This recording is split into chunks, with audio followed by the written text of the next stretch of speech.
Hi, everybody. This is Amber Naslund. I'm the Executive Director of Industry Leadership here at Hootsuite, and my job is to oversee our team of global industry principals.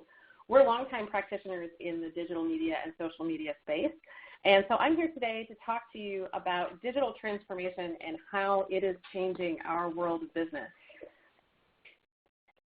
First and foremost, digital really has a long and storied history with business, long before even the internet. We've gone under a constant state of technological transformation for many years, starting with the industrial age all the way up through today's information age. But today, digital really is in a bit of a new era.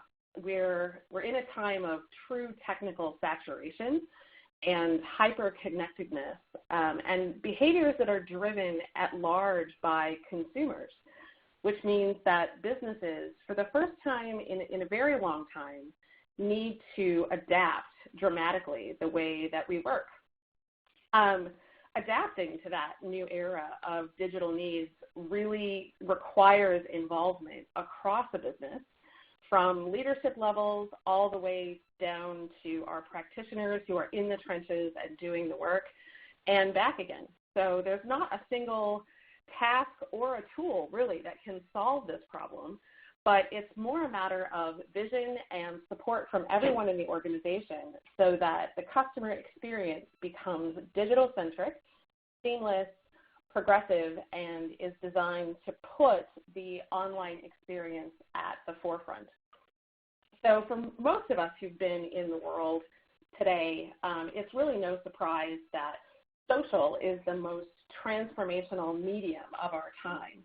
It has really redefined how we communicate and how we interact with the world around us. And a staggering number of people are active on social media. In fact, 90% of young adults ages 18 to 29 are on social, which is that ever important growth demographic for business. And a staggering 71% of online adults are on Facebook, which is nearly double the usage of any other social network entirely. And over 1 billion people log into the Facebook platform every single day. So those numbers in terms of adoption and use of technology are quite overwhelming. And as a general rule, those of us who are engaged in social media use a diverse array of platforms too. More than half of adults today use more than one social network. So if we're on Facebook, we're likely on Twitter or LinkedIn or Instagram also. So we're in this hyper-connected, always on, always sharing culture. And because humans are so differently connected, it is forcing a pretty major change in business. And of course, the ease and accessibility of the internet has also created an expectation of immediacy. More and more, we want to use apps to control everything in our lives, from navigating our cars to learning about events happening near us, to shopping and retail, to handling transportation and communication. And messaging apps, things like WhatsApp or WeChat and Facebook Messenger, are dramatically outpacing the use of even those mainstay social networks like Twitter or Instagram, especially on a global scale, and are driving a large degree of conversation and sharing across the web. So we want things faster and more immediately than we ever have, and it's imperative that businesses learn to adapt in real time as a result, which is not our default setting. Businesses tend to move at a pace that they dictate, and now the world of the web is dictating how fast we have to move. Of course, many of these applications we're talking about are mobile-centric. So not only do 80% of internet users overall own a smartphone, which is an amazing majority, but 87% of the millennial generation say that it actually never leaves their side. So when they go to bed, it's the last thing they look at night. When they wake up, it's the first thing they look at in the morning, and it's with them constantly. And we rely on our phones to capture experiences, to share and spread information, and of course to communicate with each other. But mobile is really a catalyst for social media's widespread adoption and can't be underestimated. In fact, mobile phone usage in Latin America alone is the second fastest growing segment globally for mobile growth. And for marketers, that means that mobile strategies for engaging with our customers and communicating with them in real time via mobile-led platforms can't be an afterthought, but really does need to take center stage in our marketing and customer experience strategies.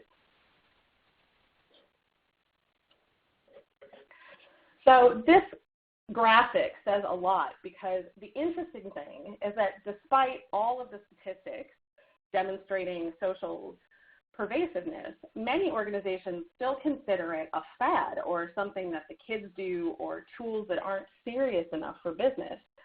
But you might remember a time when we couldn't imagine that email was going to be a serious business tool, and today it's quite a fundamental part of how we get work done, and we likely couldn't imagine working without it. But in the short time that social media has been a part of our world, just the last decade or so, we have already far exceeded the adoption numbers for email, and we're just getting started. In fact, I'm going to show you here a set of numbers that are actually going to blow your minds. In order to reach 50 million users, the telephone required 75 years. Radio took 38. And television, our behemoth of mass media, the thing that we all think of when we think of how to reach consumers, still took 13 years to reach those 50 million users. But now look at the numbers for social media platforms. LinkedIn, 6.5 years. Twitter, 4 years. Facebook, just 3 years. And Instagram, a mind-blowing 1.7 years to reach 50 million users.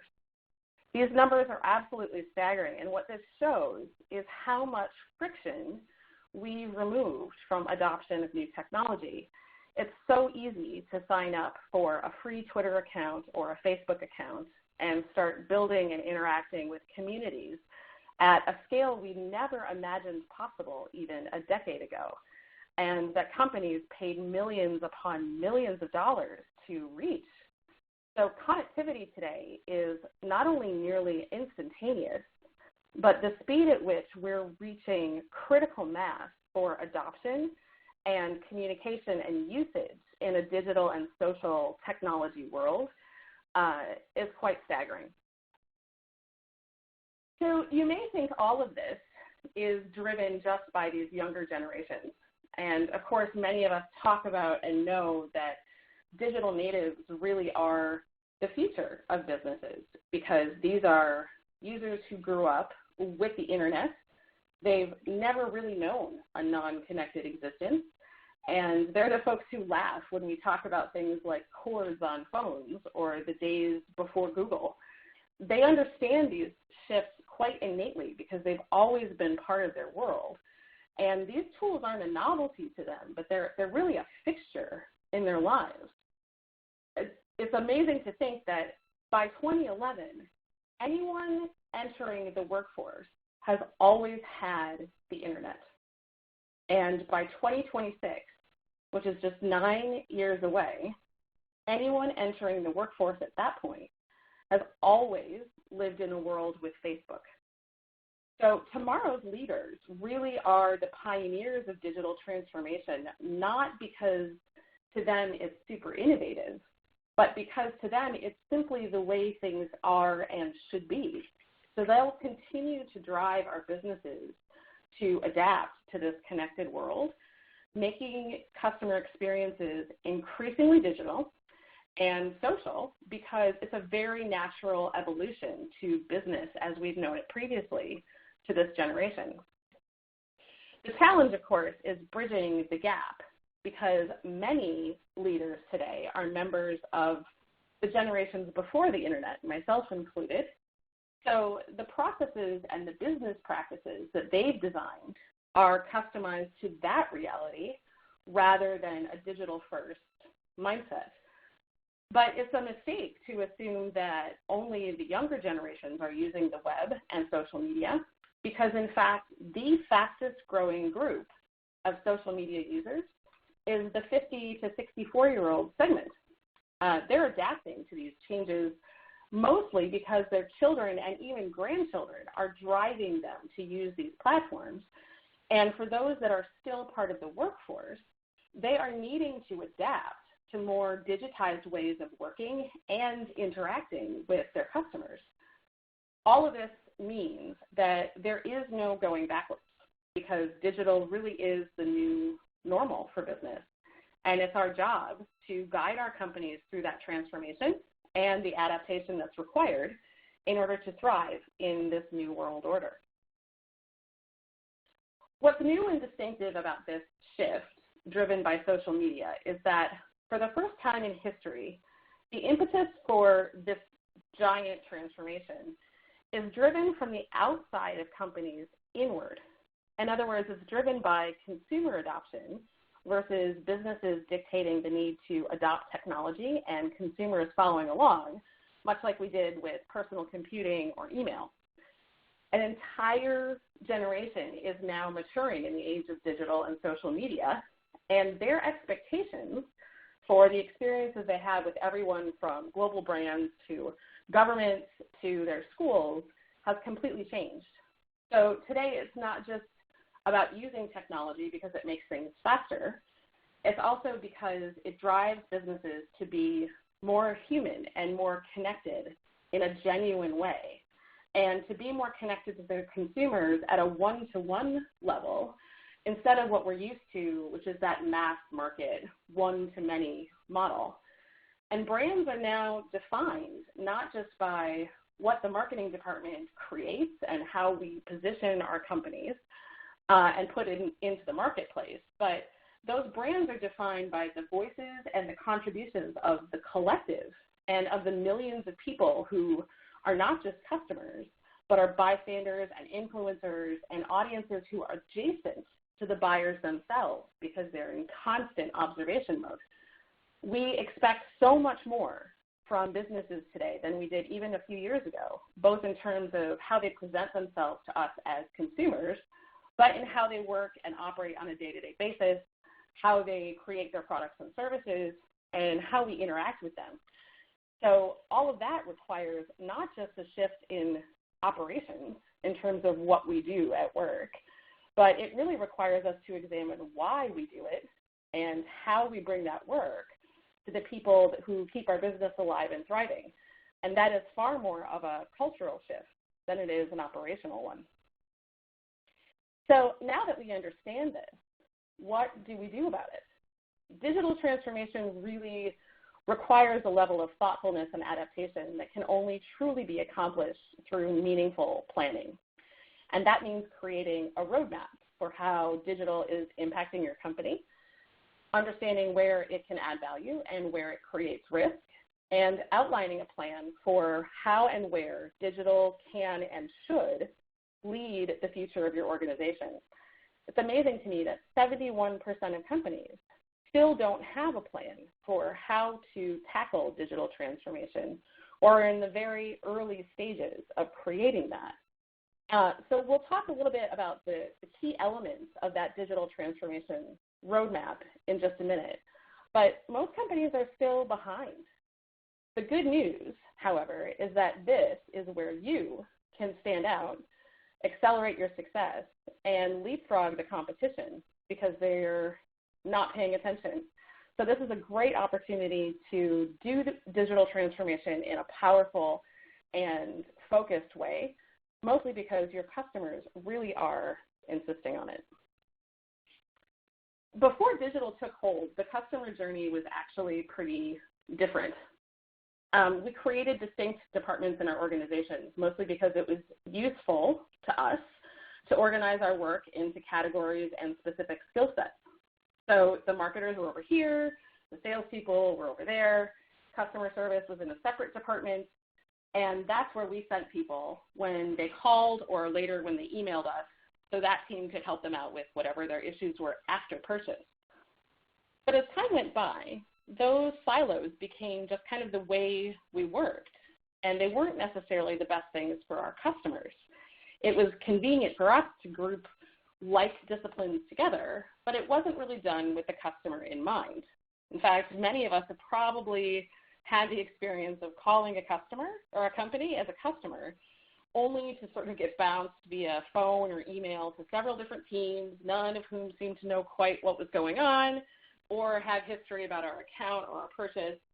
So we've somewhat been slaves to the way companies have structured their internal operations. But we as customers don't see companies that way. We see a single brand and crave a unified experience, a single company that we're doing business with, all the pieces and parts that go with it. And we don't really care what goes on behind the scenes or how we get the job done. We don't see a customer service team as separate from the marketing team or our salesperson as a distinct piece from the rest of the organization. We want more than that, and we want a singular experience. In fact, social really creates amazing opportunities to impact your customers' behaviors and perceptions throughout their buying journey with you in a very unified way. It allows you to gather information and understand who they are and what they're asking of you, and provide them with multiple touch points along the entire decision journey with relevant information to guide them through their relationship with your company. So back in the day, people would become aware of you through billboards or magazine ads, and today they'll find you on Instagram or Facebook. And if they wanted to find you 10 years ago, they would go to the phone book, but today they can go click through your social media channels to learn more in an instant, likely find a piece of content or even talk to a person. In some cases, they may have even had to physically come to a location or a store to make a purchase, and now they can buy online, even through some social channels like Facebook Marketplace or Pinterest. And yesterday, complaints from customers got buried in telephone trees and 1-800 numbers, but today it's super easy to tweet or post a complaint or a question. So all of these things happen differently today than they did 10 years ago. And the journey, the customer journey that we know and thought of for so long as a very neat, linear process is really anything but. These days, the customer journey isn't linear or typical. It's a consumer-controlled process versus a business-controlled one, with many stages of the journey happening at the same time or within the same touch point or crossing over each other. According to industry research, as a matter of fact, almost 60% of the purchase decision for a product or service is already complete before a customer even contacts a company or interacts with a brand. So we need to have a cohesive, integrated approach to how we present ourselves on digital that doesn't force customers into linear paths and silos that we've created. The path that a customer takes now has an opportunity to have marketing and sales and customer service all working together. As an example, this is a bit of what the Hootsuite process looks like when we work with our customers. So a customer may come through the awareness stage and find an article that our CEO wrote in a paper and a report from an analyst, but then they may see some online ads or an email that we put out or some content on our social channels. And later in the process, they may talk to a salesperson and interact with them and have a concentrated sales pitch. But later they may go to the billing page of our website or our app store and look through things online. And as they become advocates, they can join everything from offline communities and do case studies with us, but they may have also received a newsletter or done some of our online learning and certification. So they're constantly crossing back and forth from the digital to the physical world and back again. And that journey for them shouldn't feel distinct. It should feel completely seamless. This statistic is really interesting to me because it says that 78% of people don't receive a uniform experience when they're dealing with brands and companies. And this data point is from Accenture, the large consulting firm. And this report that this was in explains how customer-centric viewpoints, which really lie at the heart of digital transformation, drive customer experience and ultimately return on the investments we're making in our business. So when we take a unified look at how we're working with our customers, enhanced by that digital streamlined experience, we can better understand their needs, create products and solutions that meet those needs, and then create an experience with our company and brand that puts them back at the center of the process where they belong. So I want to go through now some of the pillars of what we perceive to be the core tenets of digital transformation. And digital transformation really needs to be something we consider not just as an evolution of marketing and communication, but really in our way of working with customers across the organization. Everything from marketing to customer service and sales to how we deal and work with our employees. So first I want to start with the one that everybody knows and is mostly familiar with, which is social marketing. It really is sort of the birthright in many ways because we called social media, that it landed in the marketing and public relations bucket. But it means for us that we can help augment the reputation of our brand in the market, have great communications with our customers, know them very well, and bring content and information to them that they find very valuable on a regular basis. One of the companies that we've worked with that has done this incredibly well is a company called eHarmony. They are an online dating site for singles, and they brag about being responsible for 2 million marriages, which is kind of fun. And every day they match probably about 438 members with other people, and they get married, so that's pretty fun and cool. But one of the things that they wanted to do through social media marketing is optimize its Facebook and Instagram ad workflow. They wanted to get subscriptions up through their social marketing and advertising and increase their subscriptions. So what they wanted to do was monetize social media, which is hard, improving things like click-through rates and making sure that they were demonstrating a very clear return on the investment they were making in social. And they needed to organize and oversee all of the brand-related conversations that they were having across their organic and paid channels.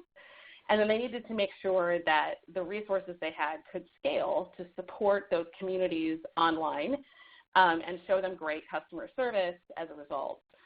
So what they did was they worked with a social media management platform like Hootsuite and worked to understand their customers better so that they could better target ads and social posts to those communities. So their social specialists used images and copy that really enhanced the engagement. They used memes and humor. They used some really fun kind of matchmaking language. And then they did the analysis to see how those posts performed online. And once they learned what was successful, they boosted the posts that were attracting the highest audience engagement and putting paid dollars behind them. So as a result, they were able to understand what was working, know more about their audience, and optimize their ad spend to really be targeted in the right areas. And as a result, they saw about a 65% increase in their subscription conversions. And in some unexpected results, they actually reduced the time they spent on ad workflow by about 20%. And they had about a 50% increase in their creative output, meaning their ability to create and publish content in social media, mostly because they had this kind of unified digital marketing approach to the entire program. So social marketing for them was not just a way to do more better, but they used social media as a tool to understand their audience and deliver content and advertising that really resonated with them. One of the other core pillars of social marketing or social strategy today and digital transformation is social selling. And the idea here is leveraging social tools and digital channels to improve the sales process That means understanding your buyers by looking at their profiles, building relationships through online channels to take friction out of the sales process, and even to look for new leads and opportunities through connections that you may currently have or that you may not have known existed. And this is kind of a new area for social media that didn't start a few years ago when social really hit the map. But it's largely become a secondary and hugely strong use cases, especially for companies who have distributed fields or distributed sales forces that are outside of the headquarters but might be very active out with customers in the field. And one example of that is a company called Canaccord. They're a wealth management firm, and they focus mostly on successful families. So their job is to look for people who are looking to make different investment decisions. And they needed to empower their investment advisors to better connect and engage and listen and learn from their existing and prospective clients about what sort of wealth management solutions they might need. So what they did was use some of the social media tools to engage online through their advisors, and those prospective and current clients would find them and talk to them, and they would grow their individual and personal brands locally within the communities that they wanted to have invest with them, and learned how to use the social and digital tools at their disposal to better understand their market. The other thing was we were able to work with them. Financial services can be particularly tricky, so we were able to work with them to layer on levels of compliance and regulatory tools so that they didn't have to worry about regulations that are pervasive in the financial services industry. So it's a great example of scaling social media interaction into a sales force and helping multiply the impact of the connections and social presences of your entire sales force that you couldn't possibly do from brand-owned channels. There's simply no way. So it's really important to be able to multiply the impact of your social reach and engagement through your sales teams. Social customer service is also another popular use case for us, and it's a very critical one because we know now that customer expectations are already way ahead of digital transformation. I wanted to share this quick statistic that says that 60% of customers who are on Twitter and using that to make a complaint or ask a question of a company are expecting a response within an hour, which is an incredibly fast time frame. It used to be that we'd have that 24 to 48 hour window, and that just doesn't work today. So now customer service has to be as real time as the customers are themselves. So the company Orange, they do mobile voice and data services to consumers. So they're based in Paris. They serve about 230 million customers or so in about 30 different countries, and they manage over 180 social profiles to engage with their customers and provide real-time customer service across all of those countries that they're in. So their largest team in Paris is using social media primarily for some brand reputation building, but largely engaging with their communities on Twitter to do customer service. To some degree, they also do Facebook and Instagram when customers reach out with questions or concerns. And all of that enables them to engage and respond in a very coordinated, methodical way while still meeting the needs they have for speed and responsiveness and flexibility. And they also can and do schedule content to all of those social profiles and use the ability to assign posts to particular members of their team across the brands and regions so that they can coordinate those customer service interactions across multiple countries, time zones, language barriers, so that their customers always feel connected and they always feel responded to.